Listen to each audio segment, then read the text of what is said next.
The chief mate of the Pequod was Starbuck, a native of Nantucket, and a Quaker by descent. He was a long, earnest man, and though born on an icy coast, seemed well adapted to endure hot latitudes, his flesh being hard as twice-baked biscuit. Transported to the Indies, his live blood would not spoil like bottled ale. He must have been born in some time of general drought and famine, or upon one of those fast days for which his state is famous. Only some 30 arid summers had he seen. Those summers had dried up all his physical superfluousness. But this, his thinness, so to speak, seemed no more the token of wasting anxieties and cares than it seemed the indication of any bodily blight. It was merely the condensation of the man. He was by no means ill-looking, quite the contrary. His pure tight skin was an excellent fit, and closely wrapped up in it, and embalmed with inner health and strength, like a revivified Egyptian. This Starbuck seemed prepared to endure for long ages to come, and to endure always, as now, for be it polar snow or torrid sun. Like a patent chronometer, his interior vitality was warranted to do well in all climates. Looking into his eyes, you seemed to see there the yet lingering images of those thousand-fold perils he had calmly confronted through life. A staid, steadfast man, whose life for the most part was a telling pantomime of action, and not a tame chapter of sounds. Yet, for all his hardy sobriety and fortitude, there were certain qualities in him which at times affected, and in some cases seemed well nigh to overbalance all the rest. Uncommonly conscientious for a seaman, and endued with a deep natural reverence, the wild watery loneliness of his life did therefore strongly incline him to superstition, but to that sort of superstition, which in some organizations seems rather to spring,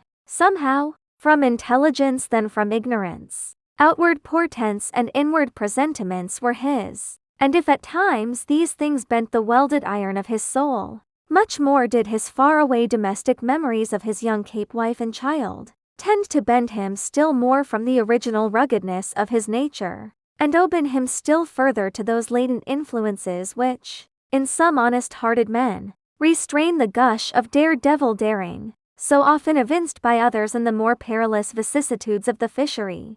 "I will have no man in my boat," said Starbuck, "who is not afraid of a whale." By this, he seemed to mean, not only that the most reliable and useful courage was that which arises from the fair estimation of the encountered peril, but that an utterly fearless man is a far more dangerous comrade than a coward. "Aye, said Stubb, the second mate. "Starbuck, there, is as careful a man as you'll find anywhere in this fishery. But we shall ere long see what that word careful precisely means when used by a man like Stubb, or almost any other whale hunter." Starbuck was no crusader after perils. In him courage was not a sentiment, but a thing simply useful to him, and always at hand upon all mortally practical occasions. Besides, he thought, perhaps, that in this business of whaling, courage was one of the great staple outfits of the ship, like her beef and her bread,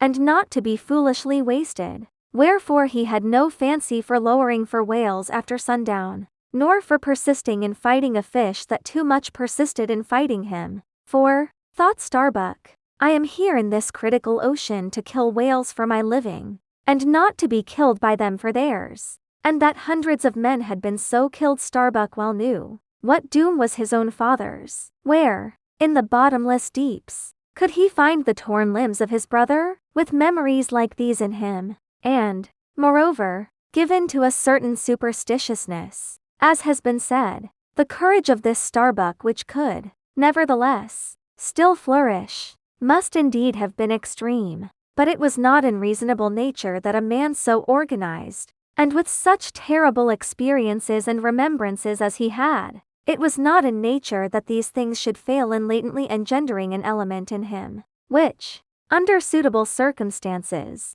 would break out from its confinement, and burn all his courage up. And brave as he might be, it was that sort of bravery chiefly, visible in some intrepid men, which, while generally abiding firm in the conflict with seas, or winds, or whales, or any of the ordinary irrational horrors of the world, yet cannot withstand those more terrific, because more spiritual terrors, which sometimes menace you from the concentrating brow of an enraged and mighty man, but were the coming narrative to reveal in any instance the complete abasement of poor Starbuck's fortitude. Scarce might I have the heart to write it, for it is a thing most sorrowful, nay shocking, to expose the fall of the lore in the soul. Men may seem detestable as joint stock companies and nations, knaves, fools, and murderers there may be. Men may have mean and meager faces, but man, in the ideal, is so noble and so sparkling,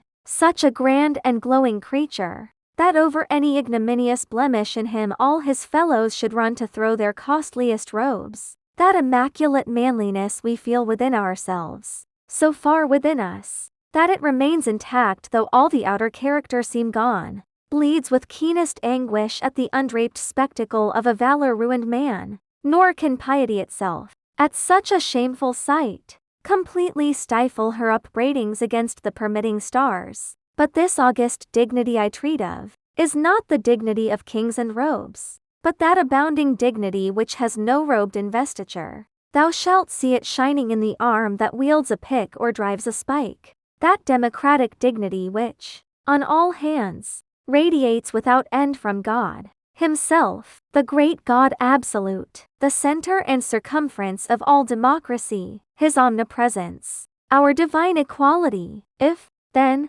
to meanest mariners, and renegades and castaways, I shall hereafter ascribe high qualities, though dark, weave round them tragic graces. If even the most mournful, perchance the most abased, among them all, shall at times lift himself to the exalted mounts, if I shall touch that workman's arm with some ethereal light, if I shall spread a rainbow over his disastrous set of sun, then against all mortal critics bear me out in it. Thou just spirit of equality, which hast spread one royal mantle of humanity over all my kind, bear me out in it. Thou great democratic God, who didst not refuse to the swart convict, Bunyan, the pale, poetic pearl, thou who didst clothe with doubly hammered leaves of finest gold, the stumped and paupered arm of old Cervantes, thou who didst pick up Andrew Jackson from the pebbles, who didst hurl him upon a war horse, who didst thunder him higher than a throne, thou who, in all thy mighty, earthly marchings, ever cullest thy selectest champions from the kingly commons, bear me out in it, O God,